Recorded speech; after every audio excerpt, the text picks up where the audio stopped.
In this short video, we're going to explain what you see in SERPsketch when you view the results of a campaign sketch that's run a few times. We're not going to cover any of the setup here, so if you're after instructions for that, you can find the link in the comments or on our videos page on our website. The benefit of campaign sketches is being able to report on a frequent basis and track differences in your share of Google Page 1 over time. Here's an example sketch we set up for vacuum cleaners, and this one is using Dyson as our owned domain. At the top of the tool we can see an overview area. Now that we've run our sketch on several occasions, we can see a graph is being plotted showing space owned by different domain types. You can also see point A and point B. You can specify two different points. You can adjust those dates by selecting point A or point B and then selecting the alternative date on the timeline.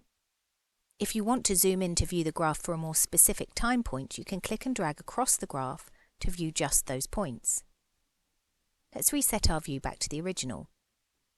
In this overview graph, we can see our first sketch run showed our own share of space was 8.1% across our keyword set.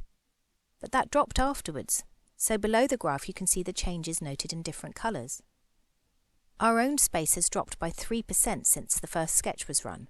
Our partner space has grown by 3% though, which might account for the drop. The Details tab now has some additional information that we don't see with the first ever sketch in the campaign. We see highlights here. Note the red and green arrows indicating whether there's been an increase or decrease.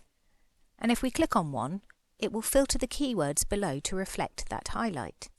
We can reset the view at any time. Next, if we go to the Domain List tab, we can see that point A and point B numbers might be different. So SERPsketch will note with coloured arrows whether the change was an increase or decrease. We can sort by that plus or minus column too. Let's delve a bit deeper into the data now.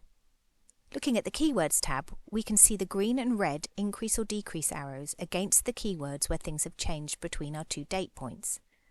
Again, we can sort by the percentage change. We can go into one of the keywords and see the individual detail. We can toggle the visualization view between point A and point B to see the differences. Likewise, on the SERP feature breakdown, we can see in the donut charts and the data below that there are red and green arrows indicating the increase or decrease since the last date. So here we can see our organic share of page 1 space across our keyword set hasn't changed, but that the organic features in total SERP space have increased their share of page.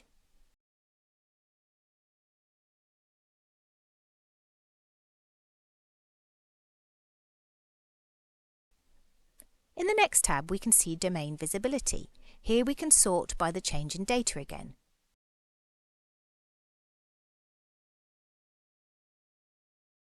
We can see that oddly, Liverpool Echo, a local newspaper, has significantly increased its share of page 1. By scrolling across we can see why that's happened and can see that it's all down to questions. So let's look at questions too. Here's one question that we can see goes to Liverpool Echo. It seems to be a feature about a cleaning queen and influencer who talks about her favourite cleaning essentials. Again, in the questions view we can sort by the change in instances. We can see that Other Space owns a lot of the questions too, so we might want to put some emphasis on winning some of the most popular questions with our own content. Moving to related searches, again we have the change in count from point A to point B. We can now see some insights. The insight on this sketch is generated every Friday and compares the latest results with the beginning of the campaign. This insight is based on competitors and will highlight changes in yours and your competitors' share.